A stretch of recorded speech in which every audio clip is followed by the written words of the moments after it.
Welcome to Patty's Aquatics. Now in this video, I plan on cleaning my canister filter, my Fluval 306 that's on my 75-gallon puffer tank. I'm going to take it apart, show you a few tricks that I do, and we'll go from there. So I got it all set up. Let's start. So first things first, get the top off. Let some of this excess water kind of go down. And I put it on this plastic container so I don't make a mess everywhere. Now, it really don't look that dirty. It's been 6 months since I've cleaned this.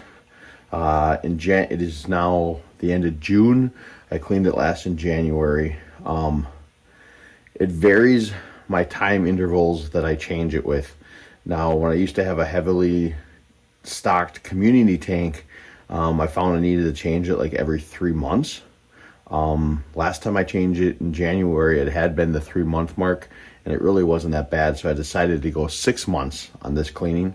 So far it don't look that bad. Sometimes I'll open this up and there's just gunk everywhere. So the next thing that I do then is I'll start to pull out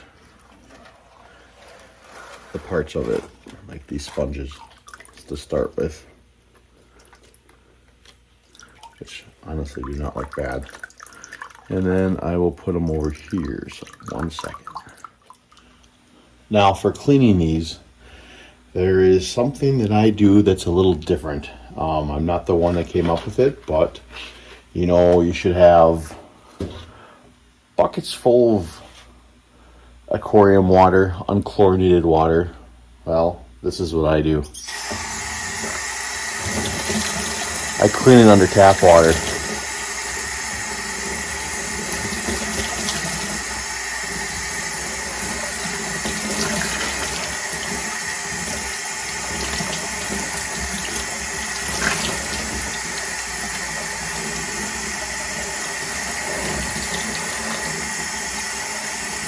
Thoroughly. Until I do not see much brown coming out from the sponges anymore.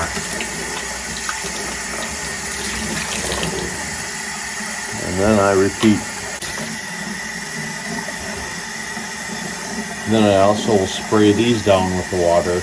I don't scrub them, but I'll spray them down to get any of the gunk off.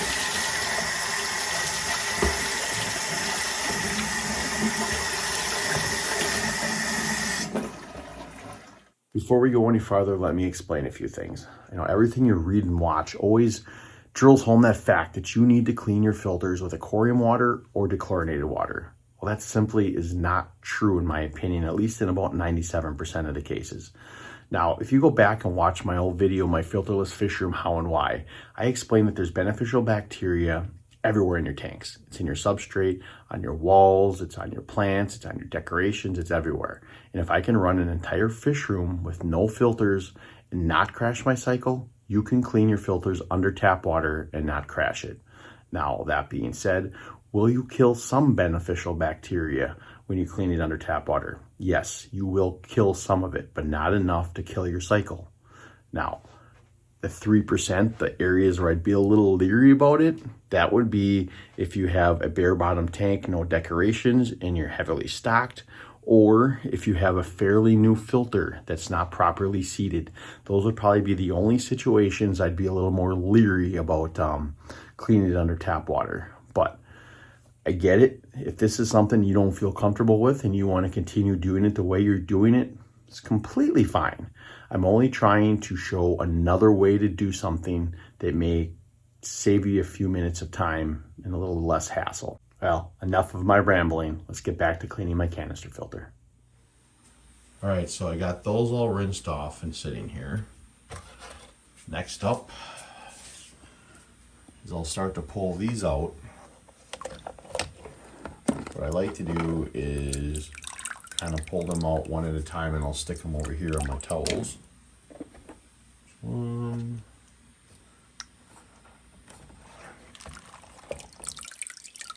So there's some gunk and detritus in there, but for 6 months with a big puffer tank, I don't think that's really that bad. Now, it's one fish, so it has been a lot better than when I had a community tank. These things would be so full of gunk, it was disgusting after 3 months. And that's the last one. Digging for gold and nothing's there. All right, so what I do with these is the exact same thing I just did with those sponges. I'll rinse everything under tap water, rinse off all the holders and containers and the covers, and then I'll put it back together.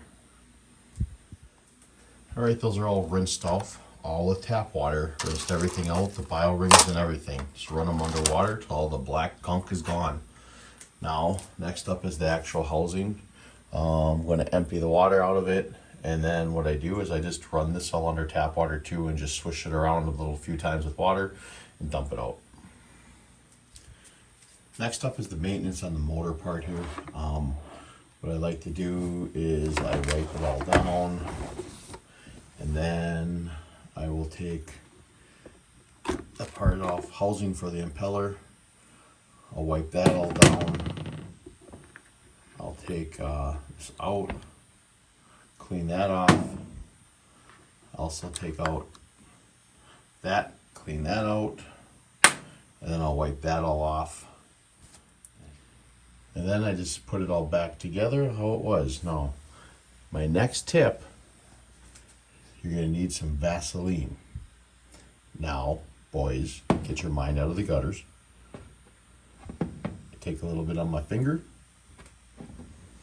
and then the seal that goes all the way around it,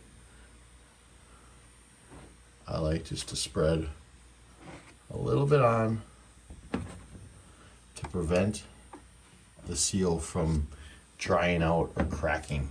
So I do this every single time that I open up my canister filter, because the last thing that I want is that seal to fail and water to start coming out of this filter.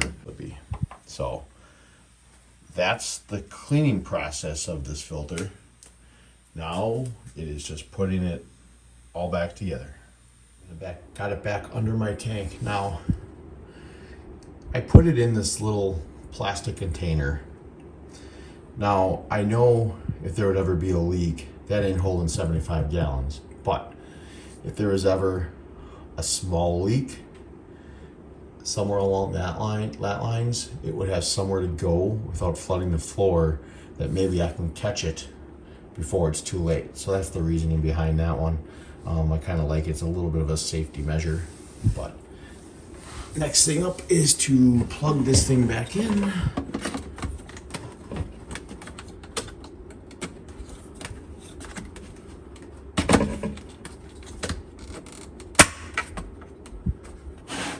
And then I open the valve and let the water flow in.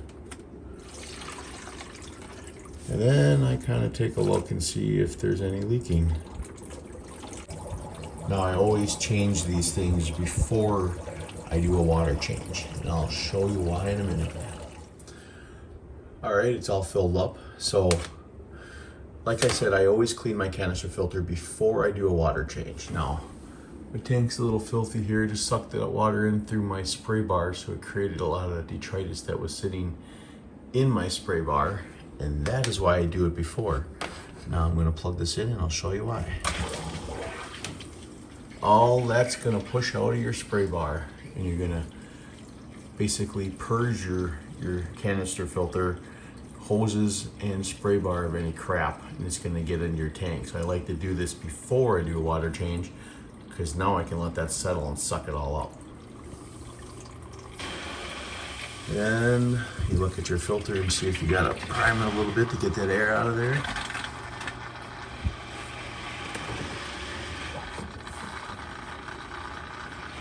And that is all.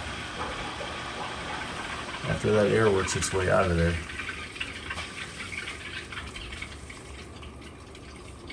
Well, that's how I clean my canister filter, folks, with a few tips and tricks added in. Now, before we end this video, I want to touch on a few things. First, like I said before, with cleaning your filters with tap water, it's completely possible and doable. But if you don't feel comfortable with it, Completely get it. You do what you feel is best for you. Now, if you wanted to look a little bit more into the subject, Google it, look on YouTube. I can suggest Primetime Aquatics. Jason over there has got a few videos on the subject and cleans his entire fish room this way and is highly successful. So the next thing I want to touch on is how easily canister filters can be forgotten. You put them in your aquarium stands, your cabinets, or wherever you put them, and they're so easy to forget about. Like for me, I don't forget about them, but I kind of think about what month I cleaned them, and then I kind of set an interval for myself of when I want to clean them again. However works for you, just don't forget about cleaning your canister filters because they can get clogged up depending on what type of fish you have and make it a little bit of a hassle. So don't forget about your canister filters. Now, if this kind of video interests you and you're not already subscribed to my channel, why don't you hit that subscribe button? But if you do, do not forget to hit that notification bell because you do not want to miss any of my upcoming uploads. Well, that being said, thank you very much for watching and hope to see you next time here at Patty's Aquatics.